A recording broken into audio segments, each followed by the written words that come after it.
I had spent nearly 3 decades in the Army, multiple war zones, black ops missions across 6 continents. But the orders that landed on my desk that morning made the hair on the back of my neck stand up, not because of what they said, but because of what they didn't. Colonel Mitchell, your presence is requested at Langley. Transportation arrives in 1 hour. No mission parameters, no preliminary briefing, not even a security classification. Just those 2 sentences and a signature that belonged to someone high enough in the chain of command that I didn't recognize it. The helicopter ride to CIA headquarters was eerily silent. The pilot never spoke, and the 2 security personnel accompanying me kept their eyes forward, hands resting on their weapons. Something wasn't right. At Langley, they led me through sections I'd never seen before, despite my clearance level. We descended 3 floors below what I thought was the bottom level, to a room with no windows and a single metal table. "Wait here, Colonel," one of the security officers said, the first words spoken to me since they'd picked me up. The man who entered wasn't in uniform. His suit looked expensive but plain. "Colonel Mitchell, I'm Anderson." He didn't offer his hand. "What I'm about to share with you doesn't exist. The mission doesn't exist. This conversation doesn't exist. Standard disclaimer for this type of work," I replied. Anderson's face remained impassive. "Not standard, Colonel. If captured, your government will not acknowledge you. If killed, your death will be attributed to a training accident in South Korea. If you succeed..." He paused. "History will never know what you prevented." I'd heard variations of this speech before, but something in his eyes told me this time it was different. "The mission is straightforward on paper. Your team will infiltrate a classified North Korean research facility and extract a package of critical importance to national security." "What's the package?" I asked. Anderson slid a folder across the table. Inside was a single photograph of what looked like a medical containment unit. "That's all you need to know for now." "That's not good enough," I said, pushing the folder back. "I don't send my people into a hostile nation without knowing what we're retrieving." Anderson's expression hardened. "You'll be briefed further when your team is assembled. What I can tell you is that this facility officially doesn't exist. The North Korean government would deny its presence, and surprisingly, so would we." That got my attention. Joint operations with North Korea were unheard of. If both governments were denying this place existed, what the hell was going on there? "Assemble your team," Anderson continued. "The best you've worked with. I've authorized access to anyone you need." Within 24 hours, I had my list. Blake and Torres from the CIA. Both had operated behind enemy lines more times than they'd admit. Winters from MI6, whose network of assets in Asia was unparalleled. For muscle and technical expertise, Rodriguez, Kim, and Wu, special forces operators I'd worked with before and trusted with my life. The surprise came when Anderson added an 8th member, Dr. Patel, a medical specialist whose expertise was redacted from even my briefing materials. We assembled at a black site 15 miles from the DMZ. The facility was unmarked, surrounded by 3 layers of security, and equipped with technology I hadn't seen before, even in special access programs. "Welcome to nowhere," I told my team as they arrived in separate transports over the course of a day. Torres arrived first, her expression unreadable as always. "Colonel," she nodded. "This is going dark even for CIA standards." "Had to surrender my phone, watch, and personal items to a guy who wouldn't tell me his name," Rodriguez said when he arrived with Kim and Wu. "What kind of op requires that level of isolation?" "The kind we're about to run," I replied. Blake arrived in formal attire. "Mitchell," he said, shaking my hand, "CIA's being unusually tight-lipped about this one." Winters was last before Dr. Patel and immediately assessed our surroundings. "Quite the setup for an extraction mission," he observed. The equipment waiting for us raised more questions. Next-gen tactical gear, weapons systems still in the prototype phase, communications equipment I'd only heard rumors about. This wasn't standard issue for any mission I'd ever led. "This is a simple extraction?" Blake asked, examining a modified rifle with targeting systems I didn't recognize. "That's what they tell me," I replied, not believing it for a second. Dr. Patel arrived the following morning, accompanied by 3 armed guards and carrying specialized equipment in sealed containers. "Dr. Patel," I greeted her. "Care to explain why a medical specialist needs an armed escort and equipment that requires biometric locks?" She looked at me directly. "Colonel Mitchell, I'm here to ensure the package is transported safely. That's all I'm authorized to tell you." "And what exactly is this package?" "You'll be briefed when necessary," she replied, the same answer Anderson had given me. For 3 days we trained together, establishing protocols and contingencies. The facility had mock-ups of the target building, but critical sections were marked simply as restricted areas, no details on what we'd find inside. On the second night, Anderson arrived for our final briefing. The team gathered around a holographic display of the target. "The package is located in the lower levels," Anderson explained. "Dr. Patel's equipment is designed specifically for secure transport." "And if we can't retrieve it?" I asked. Anderson stared directly at me. "If retrieval becomes impossible, terminate the package."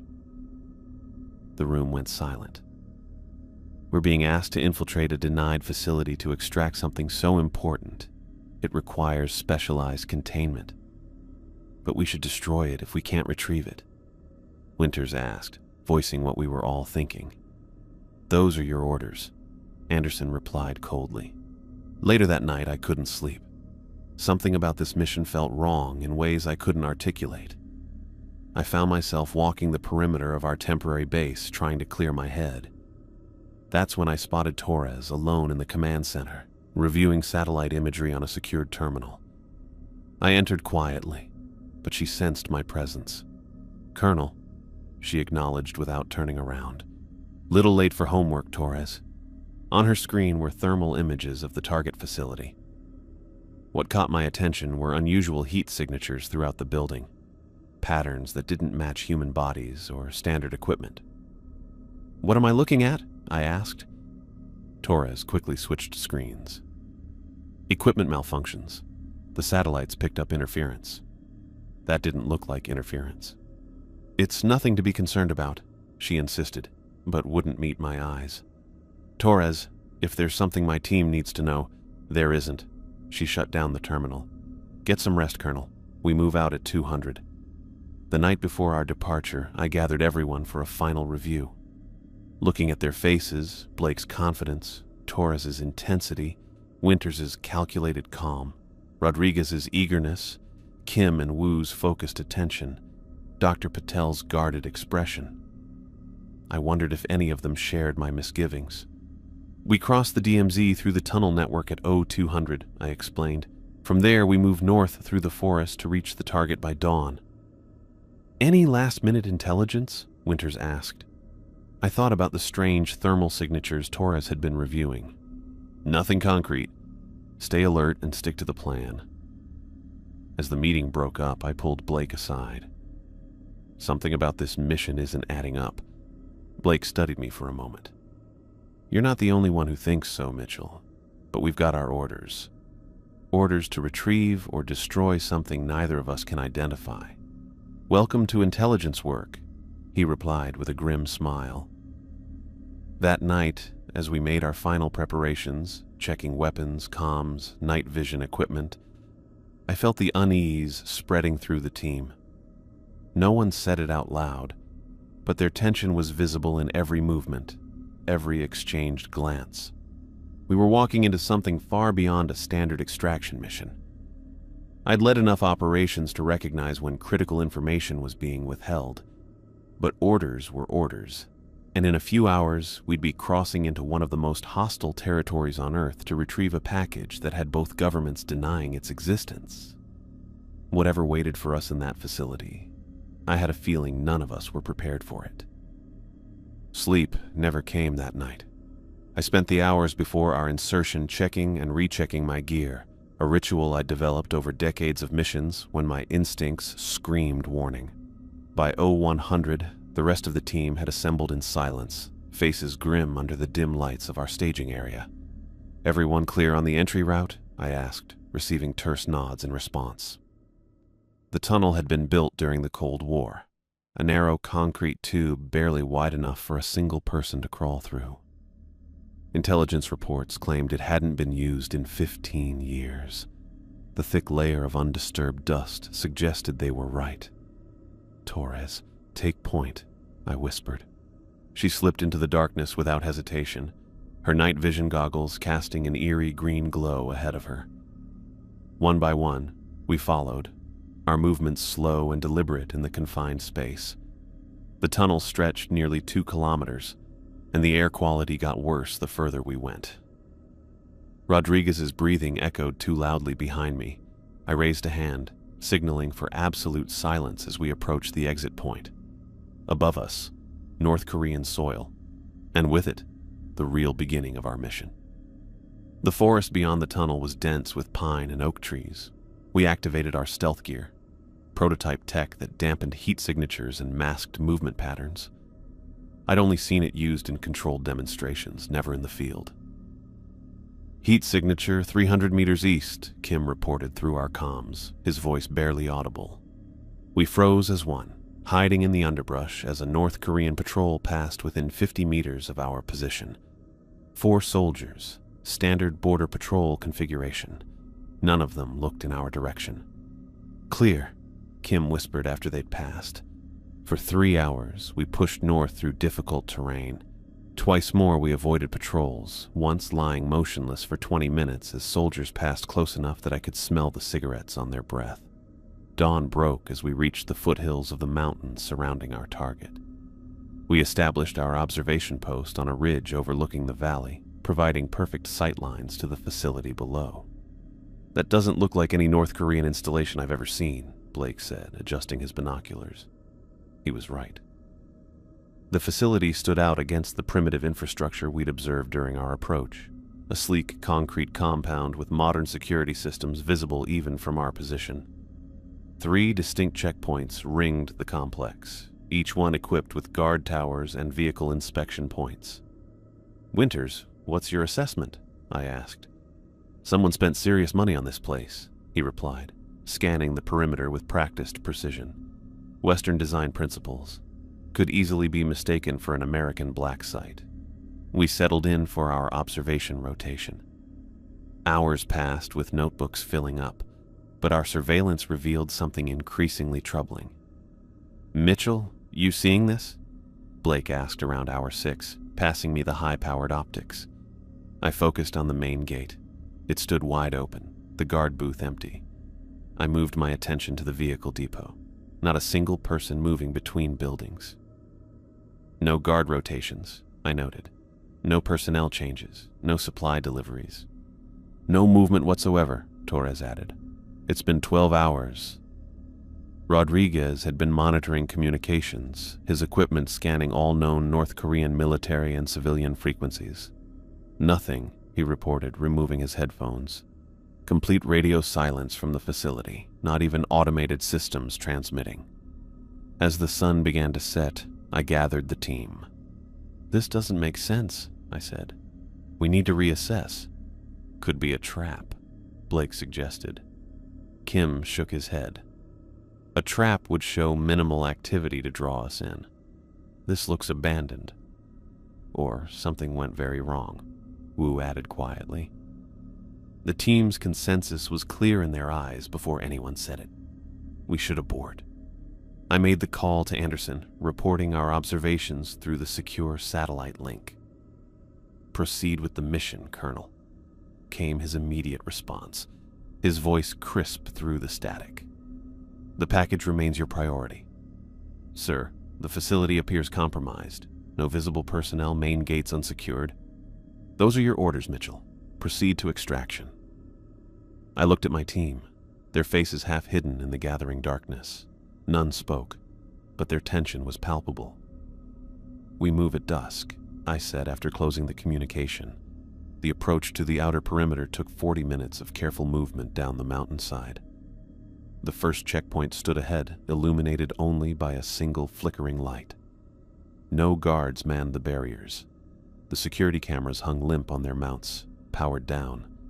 Systems been off for at least 36 hours, Wu whispered after examining the control panel. Manual shutdown, not power failure. Military vehicles sat abandoned in the small parking area, some with doors hanging open. I approached the nearest jeep, finding the keys still in the ignition. We entered the guard post cautiously, weapons ready. Inside, we found half-eaten meals congealed on tables, chairs overturned, logbooks left open mid-entry, coffee cups with lipstick still on the rim, cooling beside cigarettes burned down to the filter. They left in a hurry, Rodriguez observed. Not by choice, Winters replied, pointing to a toppled gun rack. No soldier leaves their weapon behind willingly. The path to the second checkpoint curved through a wooded area. As we approached, Kim signaled for us to halt, dropping to a crouch. Movement, he whispered, pointing ahead. We waited, scanning the darkness, but nothing further disturbed the unnatural stillness. The second checkpoint was larger, designed to handle vehicle inspections and personnel verification. The barrier arm was raised, the inspection pit empty. The guard booth door swung gently in the night breeze. Blood, Torres called out softly, her flashlight illuminating a dark smear leading from the booth to the tree line. We followed the trail, alert to every shadow. 20 meters into the trees, we found them, 2 North Korean guards, their bodies sprawled on the ground. Their throats had been torn open, chest cavities exposed. Jesus, Rodriguez muttered, turning away. Winters knelt beside the bodies, his experienced eyes cataloging the wounds. Animal attack, he said, but his voice held uncertainty. What kind of animal? I asked. Nothing local, he replied. Claw patterns are wrong for tigers or bears, and the precision. He pointed to marks around the throat, almost surgical in places. Wu examined the ground around the bodies. No animal tracks, just footprints. He looked up, his expression unreadable in the darkness. Small footprints, like a child's. I felt increasingly uneasy since our arrival. I checked my watch, 23:55 hours. We proceed to the main building, I ordered, knowing my team would follow despite their reservations. We approached the final stretch with heightened caution, every sense straining against the darkness. The main building rose before us, its modern lines incongruous against the night sky. The entrance doors hung open, emergency lights casting an eerie red glow across the courtyard. As we reached the threshold, I felt it, the unmistakable sensation of being watched.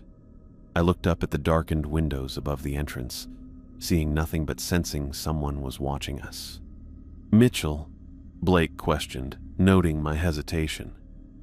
We're not alone, I said quietly. We stepped into the facility where everything was bathed in red from the emergency lights. The door closed behind us with a soft click that echoed through the silent lobby. We were in. For a moment we stood motionless, adjusting to the eerie silence that enveloped us. Then the smell hit, the unmistakable copper-sweet stench of blood and decay.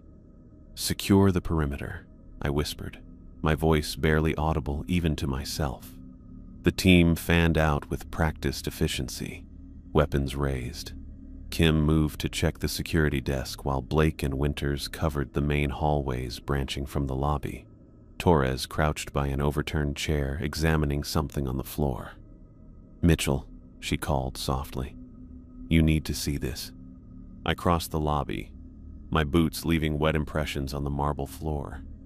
What I'd initially taken for shadows revealed themselves as dark pools spreading outward from what remained of the lobby's security team. 5 bodies lay scattered around their defensive positions. They hadn't died running, they'd died fighting. But fighting what? Their wounds defied explanation, flesh torn away in strips, rib cages pried open, limbs ripped from sockets. In 30 years of combat, I'd seen what bullets, bombs, and blades could do to human bodies. This was different. Animals? Rodriguez suggested, crouching beside one corpse whose throat gaped open in a ragged second mouth. No animal I've ever seen, Winters replied, examining claw marks gouged into the metal security desk. These are precise, methodical. I noticed the security cameras hanging from the ceiling, their lenses shattered and wiring yanked free. Someone, or something, had systematically eliminated surveillance. Electronic locks have been overridden, Wu reported from the security terminal. Manual input failed, then system-wide failure. By who? I asked. Wu's fingers flew across the keyboard. Access credentials belong to Dr. Sung. The name matched our limited pre-mission intel. I nodded to Blake, who was already examining an emergency facility map mounted on the wall. Administration level is 1 floor up, he said. If we want answers, that's where we'll find them. We moved toward the stairwell, avoiding the elevators. Standard procedure in hostile territory: never enter confined spaces with single points of entry and exit. The stairwell bore more signs of violence. Bloody handprints smeared along walls and railings. Some were large, adult-sized. Others were disturbingly small. "Those are children's handprints," Dr. Patel whispered. The administration level seemed less damaged than the lobby. Office doors stood open, papers scattered across the floor. We split into pairs to search more efficiently. Blake with Torres, Winters with Kim, Wu with Rodriguez, while Dr. Patel stayed with me. "Colonel," Blake called from an office at the end of the hallway, "found something." Inside what appeared to be the facility director's office, Blake had discovered a hidden panel behind a bookshelf. The compartment contained a stack of research documents, many partially burned. "Someone tried to destroy these," Torres said, carefully separating the charred pages. The documents were written in Korean with English annotations. Most were too damaged to read in full, but certain phrases jumped out. Genetic integration, accelerated mutation, cognitive enhancement, and a title that appeared repeatedly: Project Nightchild. "They were experimenting on children," Dr. Patel said, her voice tight as she examined a page containing what looked like DNA sequencing data. "Not just experimenting," Blake added, holding up a diagram, "combining them with something else." The diagram showed a child's silhouette with anatomical modifications: elongated limbs, reinforced skeletal structure, altered jaw formation. Beside it, another diagram displayed something definitely not human, a biological structure I couldn't identify. "What the hell is that?" I asked. Dr. Patel shook her head. "Nothing terrestrial I've ever studied." A shout from down the hall interrupted us. We rushed to a conference room where Winters and Kim stood before a large monitor. "Found video logs," Winters explained, his finger hovering over the play button on a keyboard. The screen flickered to life, showing a Korean man in his 50s.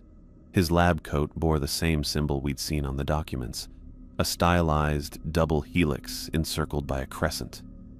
"Dr. Sung, I presume," I said. The man on screen spoke in Korean with English subtitles appearing at the bottom. "Day 483 of Project Nightchild. The integration process has yielded extraordinary success with Subject 0.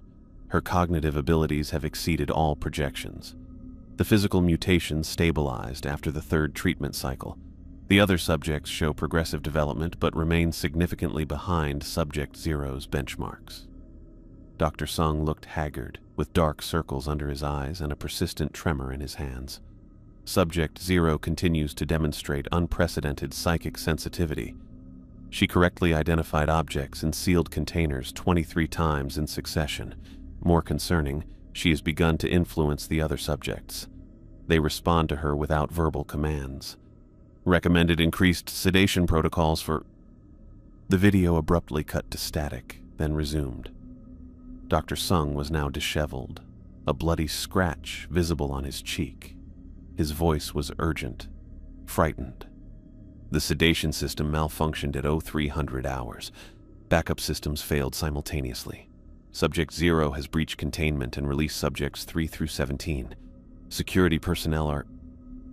A crash sounded off camera. Dr. Sung turned, his eyes widening. The video caught his scream before cutting to black.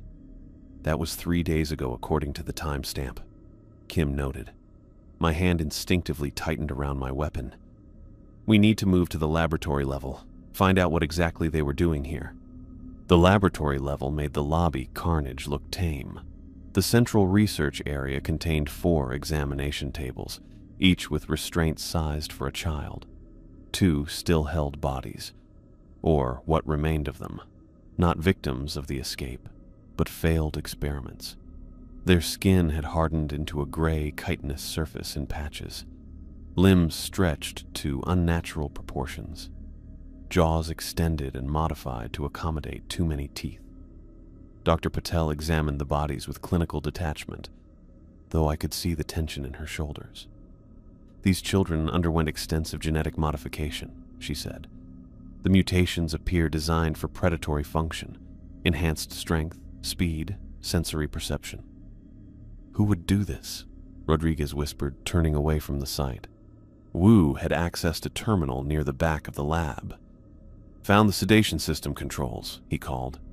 The whole facility was pumping a sedative compound through the ventilation system. Everything from the research level down was under constant sedation.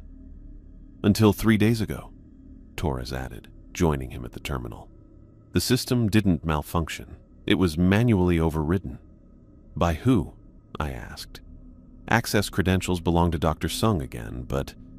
Torres trailed off, pointing to the screen. The system shows the override happened simultaneously at 14 different terminals across the facility. That's impossible. Unless someone had help, Winters suggested. Or unless someone could influence electronic systems, Dr. Patel said quietly. I caught her meaning immediately.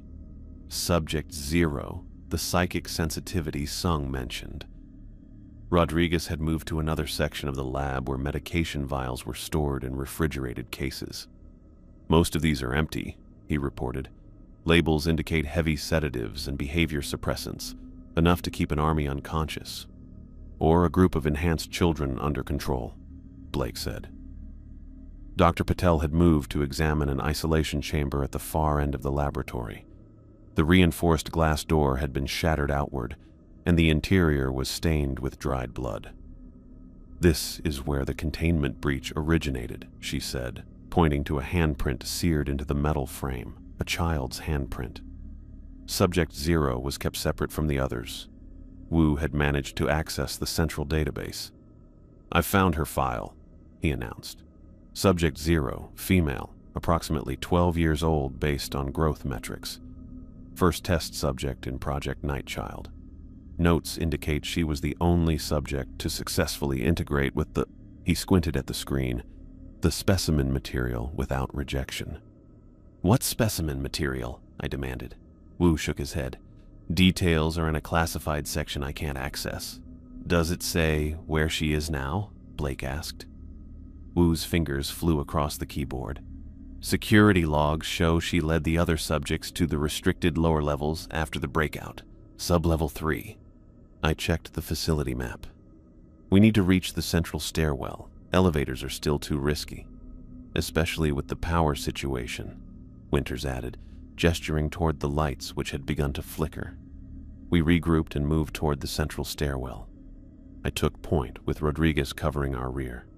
The emergency lighting cast everything in that same bloody glow, making it difficult to distinguish shadows from actual threats. We had just reached the stairwell door when every light in the facility went out simultaneously. Total darkness engulfed us. "Night vision," I ordered, pulling my goggles down. The world transformed into shades of green. We stood frozen, listening. The building's mechanical systems had gone silent. No air circulation, no noise from electronics. Just absolute stillness. Then it came, echoing up the stairwell from the depths below. The sound of children laughing, not joyful playground laughter, but something twisted and wrong, bouncing off concrete walls and surrounding us from all sides. "Did you hear that?" Rodriguez whispered, his voice tight with tension. "Everyone stay close," I said, my mouth suddenly dry. "We're going down." The laughter faded as quickly as it had started, leaving only our rasping breaths in the darkness. I signaled the team forward with hand gestures they could see through their night vision goggles. The stairwell stretched below us into the facility. "Stay tight. Single file," I whispered. "Winters, behind me.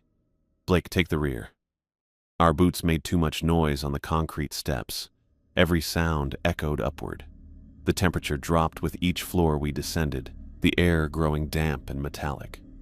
"Sublevel 1 clear," I reported as we passed the landing. The next flight down revealed more bloodstains, small handprints smeared across walls at child height. Not random patterns, deliberate markings. "Sublevel 2 clear." The laughter started again as we approached sublevel 3. Closer now, coming from multiple sources. Not just children's voices, something wrong in the pitch and rhythm, like someone learning how to mimic human sounds. "Movement ahead," Kim murmured. I slowed our advance, weapon raised. Everything looked green through night vision, and shapes were hard to make out. The stairwell ended at a heavy security door hanging ajar, its locking mechanism shattered. "This is it," I said. "Containment level." Beyond the door stretched a vast circular chamber with dozens of cells arranged along the curved walls. Glass observation panels lined one side, overlooking what appeared to be a testing area below. "Jesus Christ," Rodriguez whispered. Nearly every cell door had been torn from its hinges, solid steel doors weighing hundreds of pounds. Inside the cells, childish drawings covered the walls in what looked disturbingly like dried blood. Stick figures with elongated limbs, scenes of violence, stars and planets and things I couldn't identify. "Fan out. Teams of 2, I ordered. "Maintain visual contact." Torres moved to the nearest cell, examining the door mechanism. "These are reinforced isolation chambers, electromagnetic locks, 3-inch steel." She looked up at me. Nothing should have been able to force these open from inside. Wu crossed to a monitoring station, his fingers moving across the keyboards. "Power to this level is on separate circuits. I might be able to..." The remaining lights flickered once, then stabilized, casting the room in dim blue emergency lighting. Shadows retreated to corners. "What did you do?" Blake asked. Wu shook his head. "Not me. System activated on its own." "Mitchell." Dr. Patel's voice pulled my attention to where she stood before a large observation window. "Look at this." I joined her, looking down into what resembled a behavioral testing chamber. Circular, about 30 feet in diameter, with various objects scattered throughout. Toys, books, climbing structures. The floor was padded, the walls reinforced. Above, massive light fixtures designed to simulate daylight now hung dark and twisted. "They were studying them," Dr. Patel said quietly, "monitoring responses to stimuli." "No," Winters corrected, pointing to the one-way glass. "They were studying her." A small cot stood in the center of the chamber. Children's drawings papered the walls, not in blood but in bright crayon colors. Unlike the chaotic scenes in the cells, these showed precise, almost photographic skill.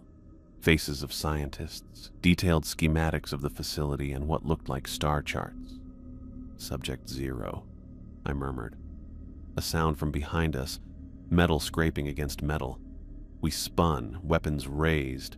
The noise came from a ventilation shaft near the ceiling, its grate hanging loose. "Someone's in there," Kim said, training his weapon on the opening. "Please," came a weak voice from inside. Korean accented English. "Please help." Blake moved closer, his rifle steady.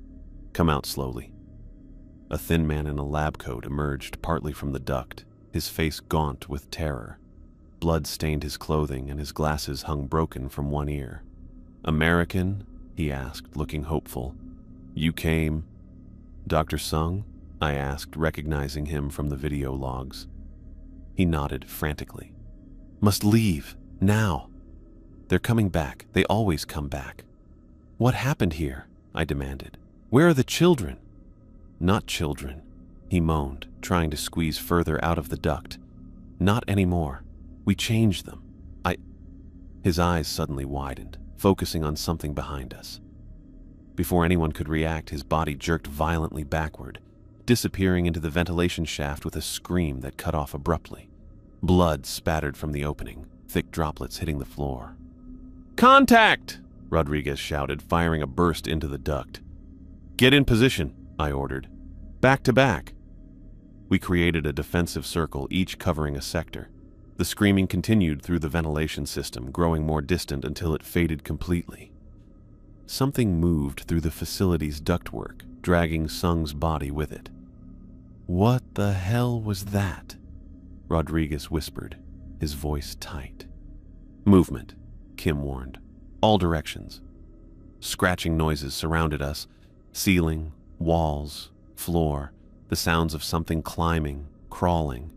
Many somethings. "We need to move," I said. "Find the package and get out." "The chamber." Dr. Patel pointed toward the behavioral testing area. "That's where they'd keep special subjects." I nodded to Blake. "You, Torres, and Dr. Patel check the observation deck for controls. Winters, take Rodriguez and Kim to secure that entrance." I pointed to a double door on the far side of the room. "Wu with me. We'll find access to the lower chamber." As the team split, the scratching sounds intensified. Glass creaked above us as if under pressure. The air grew colder, our breath visible in pale clouds. Wu and I located a security door marked with Korean characters and a biohazard symbol. The access panel beside it still had power. "Can you get us in?" I asked. Wu examined the panel. 4-digit security code. I can try to bypass, but it might trigger alarms. "Do it." While Wu worked, I surveyed our position. The vast room had too many entry points and too many shadows. The others had moved into position, but I could sense their unease growing. "System's fighting me," Wu muttered, connecting a bypass device to the panel. "It's like something keeps changing the code as I—" The lock disengaged with a metallic click. He looked up, surprised. "That wasn't me." The door slid open on its own. "Mitchell," Blake called over the comm. "We found monitoring equipment up here, but it's been damaged. Wait." A pause. "The cameras in the lower chamber are still active." "What do you see?" I asked. Movement. Center of the chamber. A small figure. The package? Possibly. And Mitchell. Blake's voice tightened. "She's not alone." I gestured to Wu to follow as I moved through the doorway, rifle raised. A short corridor led to another door already open, revealing a circular staircase descending to the chamber below. "Winters, what's your status?" I asked over comms. "Position secured," he replied. "But Mitchell, there's something wrong with the air down here. It's moving." I could feel it too, currents of cold air swirling unnaturally around us, carrying whispers too faint to understand. Wu and I reached the bottom of the stairs, finding ourselves at the entrance to the behavioral testing chamber. From this angle, I could see the room was larger than it appeared from above, with alcoves and recessed areas hidden from the observation windows. The door to the chamber stood open. Inside, a single figure sat cross-legged in the center of the room. A girl, perhaps 12 or 13 years old, with long dark hair that hung limply around a pale face. She wore a simple gray gown with the facility's logo emblazoned on the shoulder. Her head was bowed, eyes fixed on something in her hands, what looked like a small puzzle box. "Subject 0, Wu whispered. As if hearing her designation, the girl's head snapped up. I stopped breathing for a moment. Her eyes were completely black, no whites, no pupils, just endless darkness that seemed to absorb the light around her. She smiled, revealing 2 perfect teeth. "Colonel James Mitchell," she said, her voice echoing unnaturally in the chamber. Her English was perfect, American accented. "They said you'd come for me." I kept my weapon trained on her, fighting the instinct to back away. "Who said?" "The men who made me." Her head tilted at an odd angle, studying me. "They promised someone would come if things went wrong." She looked past me to Wu. "Lieutenant Xiaoping Wu, communications specialist. You have a sister in San Francisco. She's pregnant. You don't know yet." Wu stiffened beside me. How do you know our names? I demanded. Subject Zero's smile widened. I know all of you. Major Blake Richards, Captain Maria Torres, Lieutenant Daniel Rodriguez, Lieutenant Samuel Kim, Captain Thomas Winters, and Dr. Leela Patel. She looked up toward the observation window where Dr. Patel stood watching. She knows what I am. They told her before you came. I glanced back at Dr. Patel, whose face had drained of color. What is this place? I asked the girl. What were they doing to you? Making us better, she replied simply. Combining us with something older, wiser. She stood in one fluid motion, unnatural in its smoothness. Would you like to meet my siblings? They've been so excited for visitors. Movement caught my eye. Shapes emerged from the dark areas of the chamber. What I'd taken for equipment or furniture began to move, revealing themselves as figures. Children, or what had once been children. A dozen of them emerged from the darkness, surrounding Subject Zero in a protective circle. Their bodies were wrong, limbs too long, joints bending in impossible directions. Their skin had hardened in places to a grayish exoskeleton. Their faces retained haunting traces of childhood, but their jaws had elongated, filled with needle-like teeth. Their eyes were solid black, like Subject Zero's. My family, she said proudly. Mitchell, Blake's urgent voice came through my comm. We need to deploy the containment protocol, now. Dr. Patel was already opening the specialized case she'd brought, removing what looked like a metal cylinder with complex attachments. What is that? I asked over the comm. A sedation device, she replied. Designed specifically for Subject Zero, it should neutralize her influence over the others. The girl's head snapped toward the observation window. You brought a cage. Her voice changed, dropping octaves below what a human throat should produce. They promised you'd help us. Woo, fall back, I ordered, raising my rifle. Everyone prepare to... You can't have me! Subject Zero screamed, the sound shattering several of the observation windows. Without warning, the mutated children launched themselves forward with inhuman speed.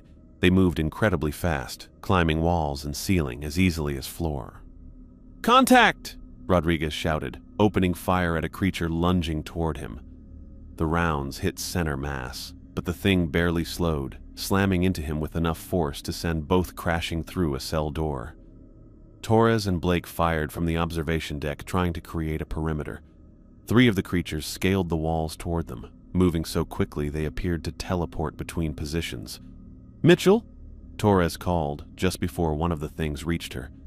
I watched in horror as it latched onto her chest, claws sinking through body armor easily. Her scream cut off as it tore her throat open with inhuman precision. I fired at Subject Zero, 3 controlled bursts.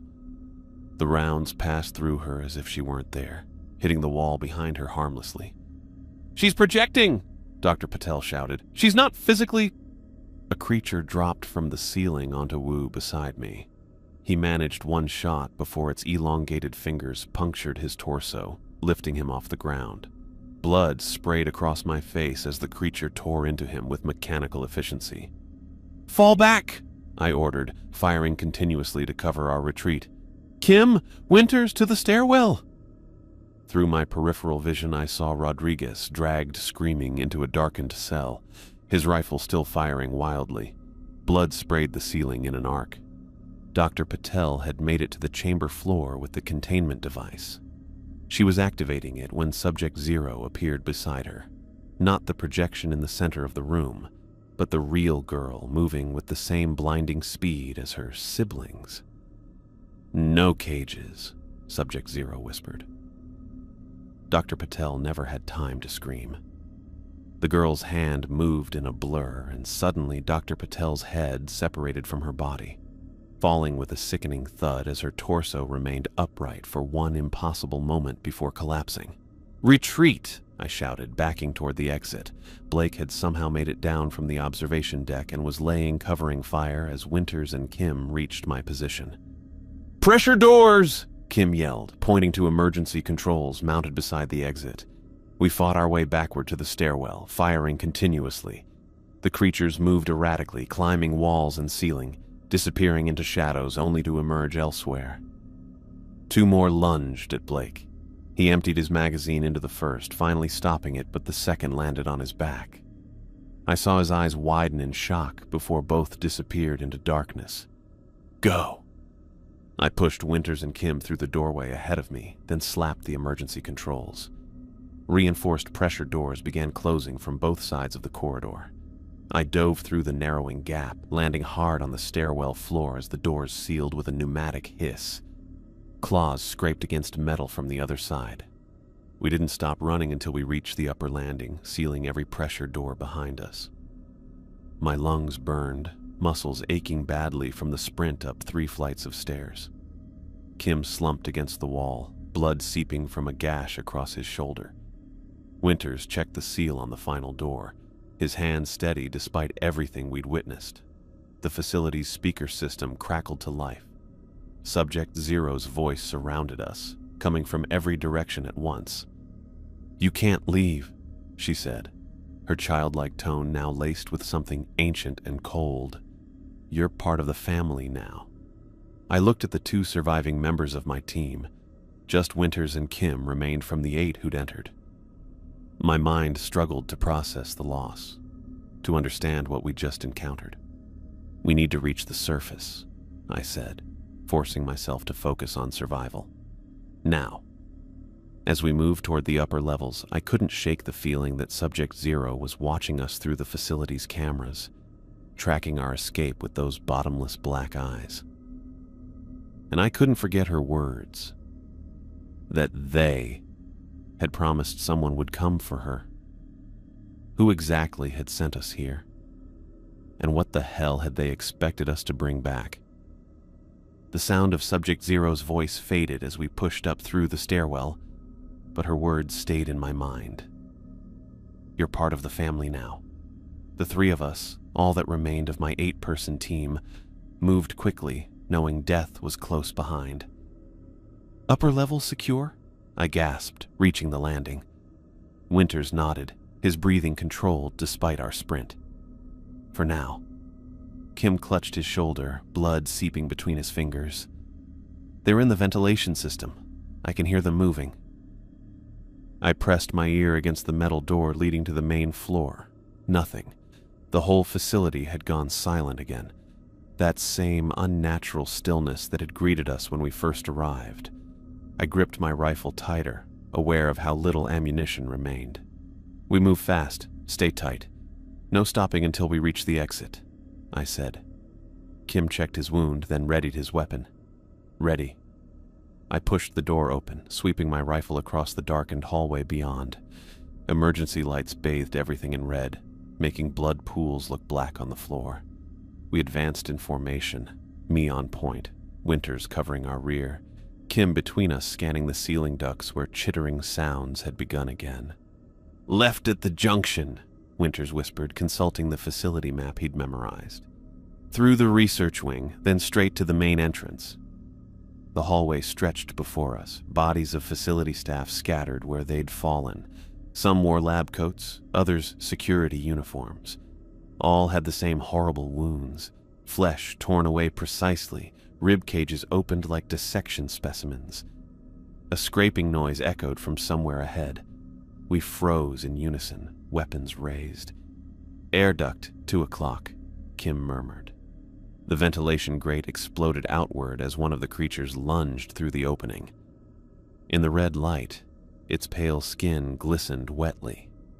What had once been a child now moved quickly across the ceiling, like an insect.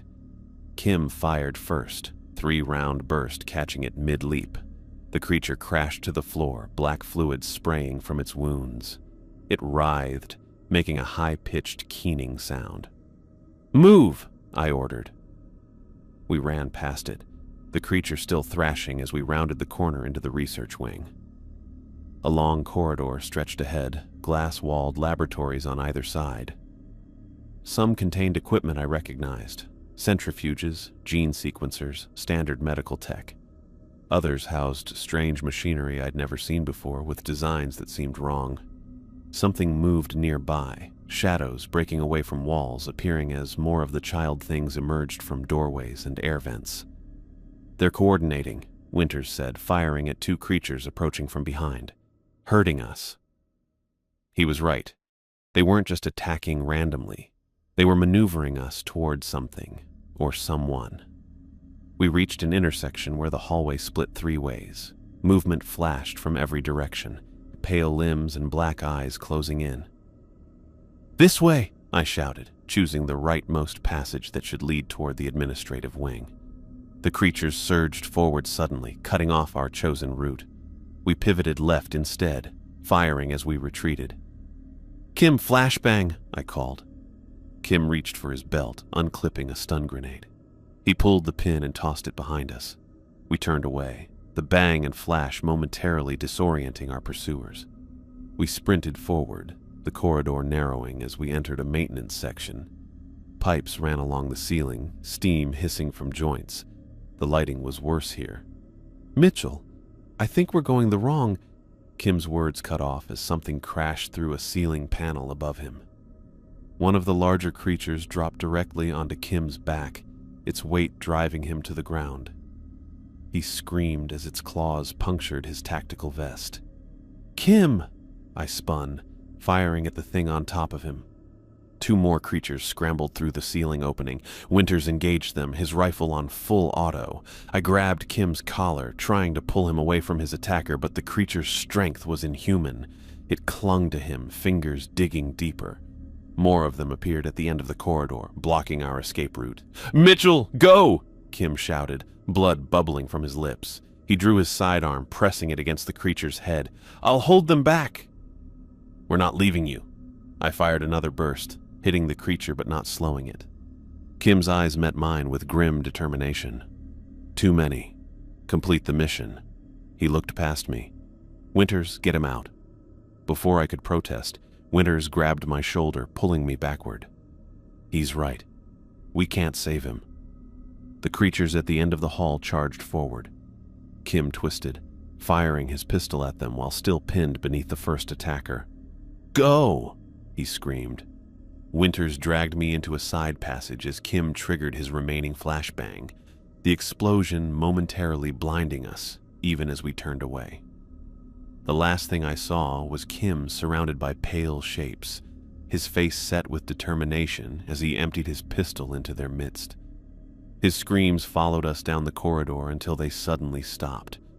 Winters and I ran blindly, taking turns at random, just trying to put distance between us and the creatures. Eventually, we found ourselves in what appeared to be a security station. Monitors lining the walls, control panels beneath them. "Help me," Winters said, pushing a heavy metal cabinet against the door. We barricaded ourselves inside, using everything movable to reinforce the entry points. There was a single ventilation duct, which we blocked with a computer terminal. "This won't hold them long," Winters noted, checking his ammunition. He was down to his last magazine. I had less than half of mine remaining. "We need to find another way out," I said, turning to the security terminals. Some still had power.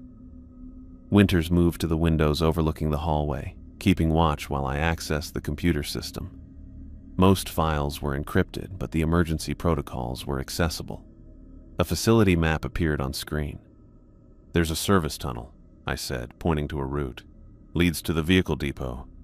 If we can reach it—" A noise from the ventilation system interrupted me. Scratching, getting closer. Our makeshift blockage wouldn't hold for long. I turned back to the terminal, searching for anything that might help us understand what we were facing. A folder labeled "Classified" caught my attention. To my surprise, it opened without requiring additional credentials. "Winters, look at this." He joined me at the terminal, keeping his rifle trained on the ventilation duct. The files contained research documentation, personnel records, and video logs, all bearing a classification stamp I recognized immediately. Not North Korean characters, but American military code designations.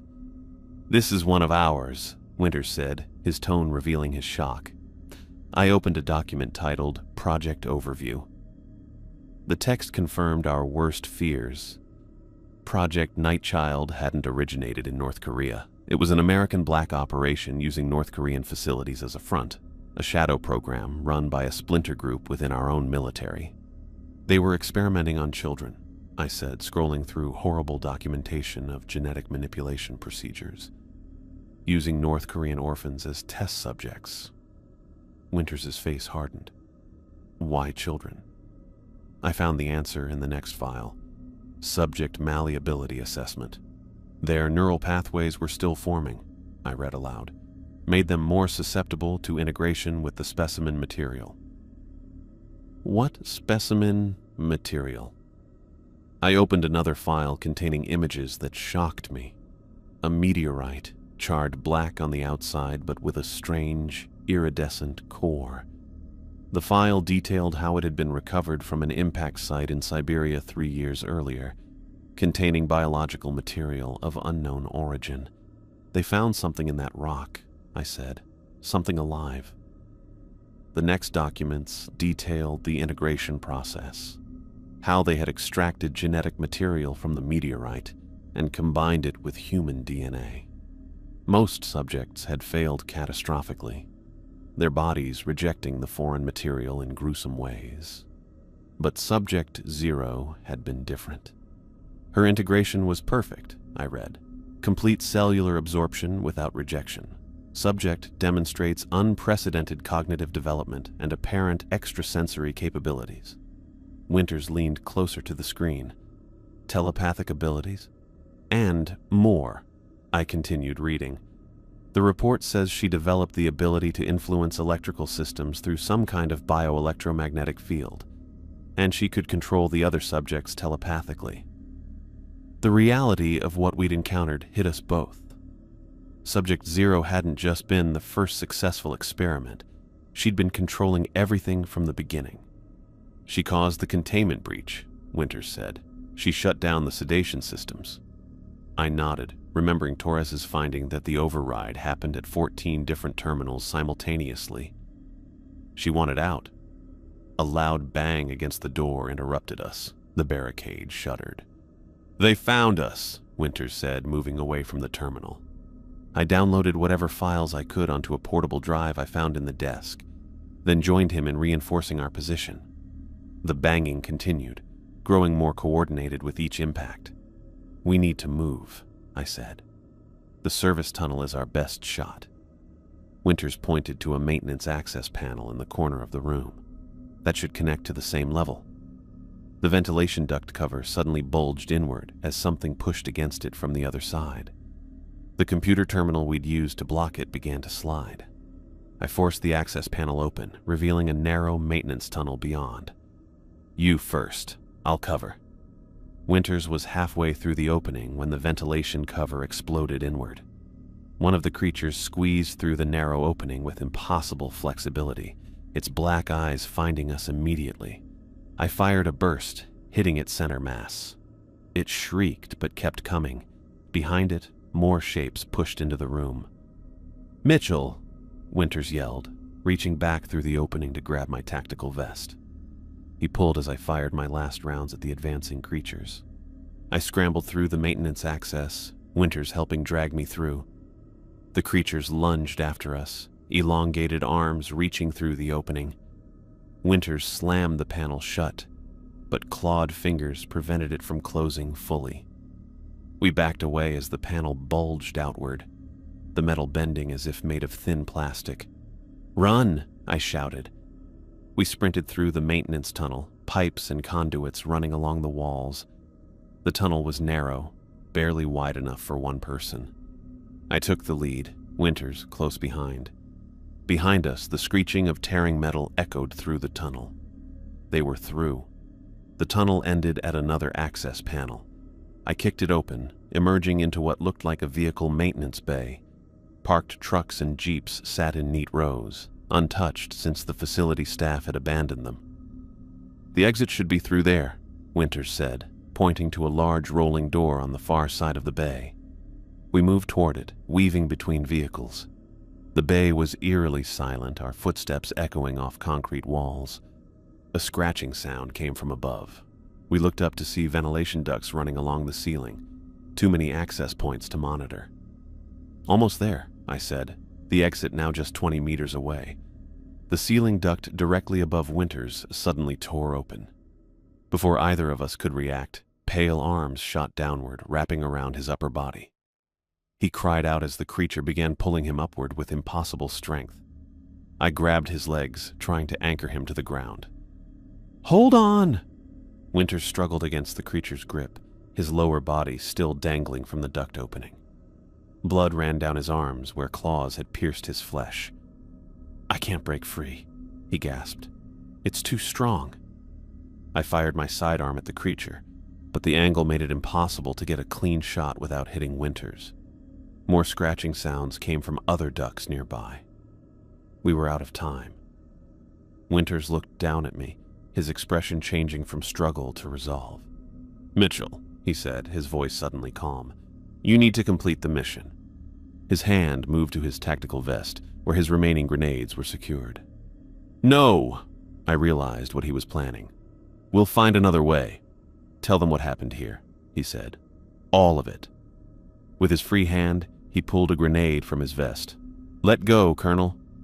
"Winters, don't—" "That's an order, sir." He pulled the pin with his teeth. "Now go!" I released his legs and dove behind a nearby jeep.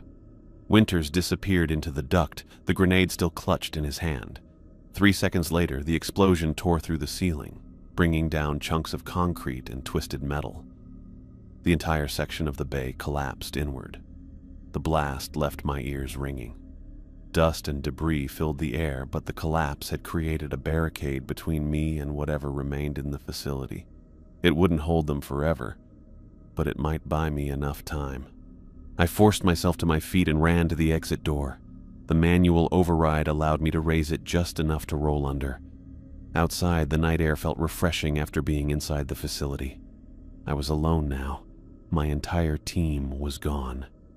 The perimeter fence stood ahead, but beyond it lay miles of North Korean wilderness. I needed to reach the extraction point at the Yalu River, nearly 18 hours of travel through hostile territory. From behind me came the sounds of tearing metal. They were already breaking through Winters' barricade. I sprinted toward the fence, spotting a maintenance shed nearby. Inside, I found what I needed: industrial chemicals, flammable materials. I worked quickly, rigging an improvised barrier across my escape route. As the first pale shapes emerged from the facility, I ignited the chemicals. A wall of flame erupted between us, momentarily halting their pursuit. The fire wouldn't stop them for long, but it would slow them down. I scaled the perimeter fence, the razor wire cutting my hands as I pulled myself over. I dropped to the other side and ran for the tree line without looking back. For hours, I pushed through dense forest, every sound making me flinch. Morning came, but brought little relief. The wilderness stretched endlessly, mountains rising in the distance. I navigated by the sun, keeping the river to my west. Day faded back into night. I continued moving, too afraid to stop. My water was gone, my wounds untreated. Twice I heard children laughing in the darkness, though nothing appeared when I spun to look. "Colonel Mitchell," Subject Zero's voice seemed to come from nowhere and everywhere. "Why are you running from your family?" I ignored it, pressing forward. Hallucinations from exhaustion and blood loss, I told myself. But deep down, I knew she was still tracking me. By the second dawn, I reached the hills overlooking the Yalu River. The extraction point was just across the water, Chinese territory and relative safety. My legs gave out as I stumbled down the embankment. I crawled the last 100 meters to the riverbank. The shallow water felt like ice as I dragged myself across. Behind me, I heard rustling in the brush. I didn't look back. I couldn't. If they were there, I had nothing left to fight with. I collapsed on the far bank, my body finally surrendering to exhaustion and trauma. As consciousness faded, I heard Subject Zero's voice one last time, close enough that it might have been whispered directly into my ear. "This isn't goodbye, Colonel. We'll see you again very soon." I drifted in and out of consciousness on the Chinese riverbank. The frigid water of the Yalu River had numbed my extremities, but couldn't touch the deeper agony of having lost my entire team. Dawn broke over the mountains. The sound reached me first, the rhythmic thump of rotor blades cutting through morning air. I forced my eyes open, wondering if it was just another hallucination. But the black shape of a military helicopter appeared against the red sky, descending toward my position. Extraction. Someone had tracked my emergency beacon. I tried to stand, but my legs refused to cooperate. Instead, I dragged myself higher up the bank, leaving a trail in the mud. My radio was gone, lost somewhere during my desperate river crossing. I waved my arms weakly, praying they'd spot me in the dim morning light. The helicopter banked sharply, its spotlight sweeping the terrain until it found me. I felt relief, a dangerous feeling that momentarily dulled my vigilance. That's when I saw them. Movement at the tree line on the North Korean side of the river. Pale shapes emerging from the forest shadows, their elongated limbs and unnatural gait unmistakable even at this distance. The children, or what had once been children, were still hunting me. No, I whispered hoarsely. The helicopter descended rapidly, hovering just above the ground 30 meters from my position. A crew member leaned out, gesturing urgently for me to approach. I forced my broken body to move, crawling and stumbling towards safety. The creatures reached the riverbank, hesitating at the water's edge. For a brief, hopeful moment, I thought they might be territorial, unwilling to cross the boundary. Then, as one, they plunged into the shallow water, moving with terrible purpose. "They're coming!" I shouted, my voice lost in the rotor wash. The crew member's expression changed as he spotted the pursuers. He raised his weapon, firing a burst across the river. The helicopter dropped lower, its skids nearly touching the ground. I lunged the final distance, hands grasping at the landing strut. The crew member grabbed my tactical vest, hauling me aboard with desperate strength. My legs dangled precariously as the pilot immediately began ascending, not even waiting for me to fully board. "Go, go, go!" the crew member shouted. I was dragged roughly inside, collapsing onto the metal floor as the helicopter climbed steeply. The sudden acceleration pressed me against the bulkhead, the landscape falling away below. 3,000 feet up in seconds. Safe. We were safe. The crew member, wearing Chinese military insignia, secured the door and turned to me. "Colonel Mitchell, we received your emergency signal. What happened to your team?" Before I could answer, something struck the helicopter's underside with enough force to throw us both against the ceiling. The aircraft lurched violently to one side with a terrible metal sound. "What the hell was that?" the pilot shouted in accented English. I dragged myself to the window, looking down at what should have been empty space. Impossible. Clinging to the landing skids were 3 of the pale children, their elongated limbs wrapped around the metal with inhuman strength.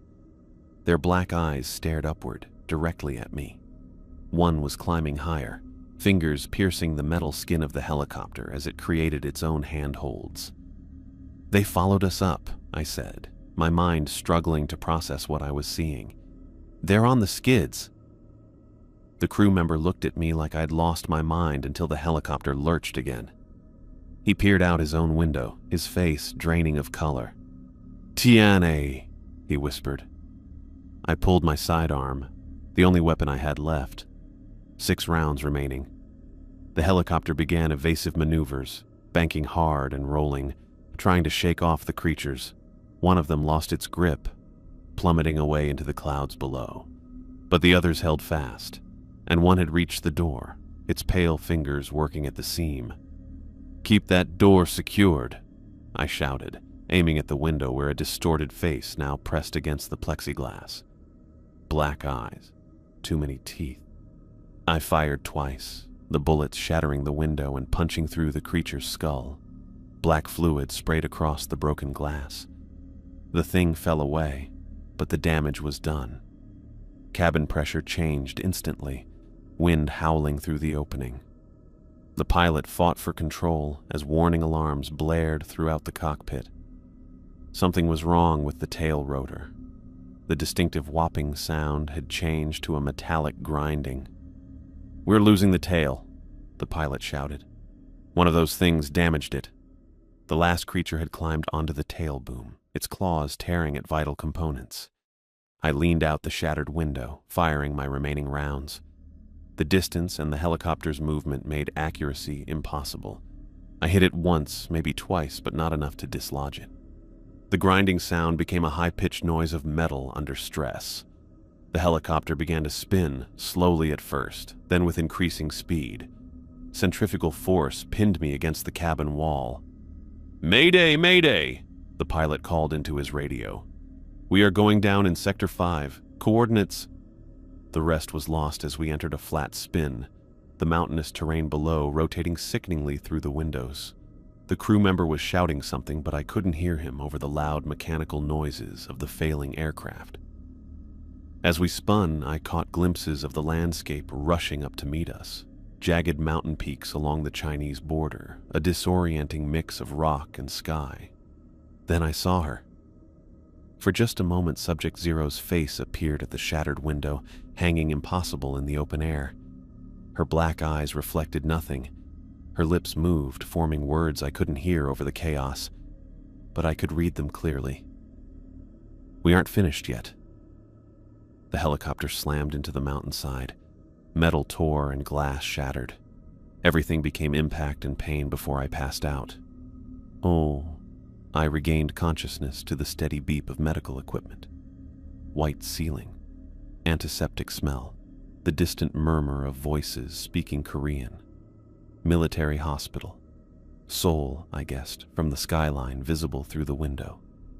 How long had I been here? I tried to move and immediately regretted it. Pain shot through my body. Fractured ribs, a leg immobilized in traction, bandages covering what felt like half my body. An IV dripped clear fluid into my arm. "Ah, Colonel Mitchell, back among the living." I turned my head, wincing at the effort. Anderson sat in a chair beside my bed, looking exactly as he had during our mission briefing, immaculate suit, perfect posture, no hint of concern on his face. 3 days, he said, answering my unasked question. "You've been unconscious for 3 days. Quite the spectacular crash. The Chinese aren't particularly happy about a military helicopter going down on their side of the border, but we're handling the diplomatic fallout. The pilot, the crew," my voice was very dry, "didn't make it." Anderson's tone held no emotion. "You were the sole survivor. Again." That word stood out. Again. As if surviving while others died was becoming my specialty. "My team," I began, "all confirmed casualties. Bodies recovered and returned to families with appropriate honors. The official story attributes their deaths to a training accident. Classification level prevents further disclosure." He spoke like he was reading a grocery list. My fists clenched, pulling at the IV. "What about the facility? Subject Zero?" Anderson's expression remained neutral, but his eyes briefly changed. "The facility suffered an unexplained explosion approximately 6 hours after your extraction. Satellite imagery shows complete structural collapse. Nothing remains." "And the children? Subject Zero?" "No bodies were recovered from your crash site, Colonel. The Chinese search and rescue team found only you, barely alive in the wreckage." He straightened his already perfect tie. "As for the facility subjects, if they existed as described in your preliminary report, they were presumably destroyed in the explosion." "If they existed?" I stared at him, reading the calculated doubt in his statement. "You know they existed," I said. "That facility was studying something non-terrestrial, using children as test subjects. And it wasn't North Korean. It was ours." Anderson's expression hardened. "You suffered significant head trauma in the crash, Colonel. Memory fragmentation and hallucination are common with such injuries." "Bullshit." I tried to sit up, pain shooting through my ribs. "I downloaded files from their system. It was an American black operation. No storage devices were recovered from your person." "Of course not. The flash drive must have been taken while I was unconscious. Or perhaps it never made it through the helicopter crash. "The mission was a success, Colonel," Anderson continued, "despite the unfortunate casualties. Your country appreciates your service." "What was the mission, Anderson? Really?" I demanded. "We weren't sent to eliminate a threat. You knew what was there." He stood, smoothing his jacket. "Focus on your recovery, Colonel. A medical discharge with full honors awaits you. After debriefing, of course." As he walked to the door, I called after him. "They followed us, Anderson. They climbed 3,000 feet into the air and brought down a helicopter. Whatever was in that facility is still out there." He paused at the threshold. "Rest, Colonel. We'll speak again when you're more lucid." After he left, I lay back, cataloging inconsistencies. Anderson hadn't seemed surprised by anything in my report. Not the mutated children, not their abilities, not even the American connection. He was covering something up, and I was being positioned as the unstable survivor whose testimony couldn't be trusted. Days passed in a haze of pain medication and physical therapy. I began to notice subtle changes in the hospital. Nurses who had treated me for days suddenly disappeared, replaced without explanation. An orderly who had changed my bandages 3 times vanished after I mentioned the facility to him. During a late-night bathroom break, I caught a glimpse of security monitors at the nurses' station. On one screen, a small figure moved through an empty corridor, staying just beyond the camera's focus. When I asked about it the next morning, the nurse looked away and claimed it was a child from the pediatric ward who had wandered off. The pediatric ward was in another building. During physical therapy a week into my recovery, I met the janitor, an older Korean man who kept his head down and wouldn't look at me. He emptied my trash bin while I struggled with leg exercises under a therapist's supervision. When the therapist stepped out to take a phone call, the janitor approached. "American," he said softly, his English heavily accented. "You see things at border, yes? Children who are not children?" I froze mid-exercise. "How do you know about that?" "My brother works security. North Korean military. He tell me about facility before he disappear. American doctors doing experiments." He glanced nervously toward the door, then slipped a folded paper from his pocket. "Found in trash, outside American office." He pressed the paper into my hand, then resumed mopping as the therapist returned. I tucked it under my pillow. That night, after the ward fell silent, I retrieved the paper, a partial printout of a classified document. Most was redacted, but certain sections remained visible. Subject Zero's unique cognitive abilities make her an invaluable asset. Her capacity to influence electronic systems and maintain telepathic control over other subjects represents a breakthrough in the Nightchild program. Recommend immediate extraction for continued study at redacted facility. The document was dated 2 days before our mission. Subject Zero hadn't been a target for elimination. She had been the package we were sent to recover. 2 weeks into my recovery, I woke in darkness. Something had pulled me from sleep, a sensation of being watched. The monitors beeped steadily beside me. The ward was silent. Moonlight streamed through my window, illuminating my room in pale blue light. I turned my head toward the glass and froze. On the outside of my window, 12 floors above ground level, was a child's handprint. Fresh and red, the blood still wet enough to reflect the moonlight. Beside it, written with a small finger, were 2 words: "Find me."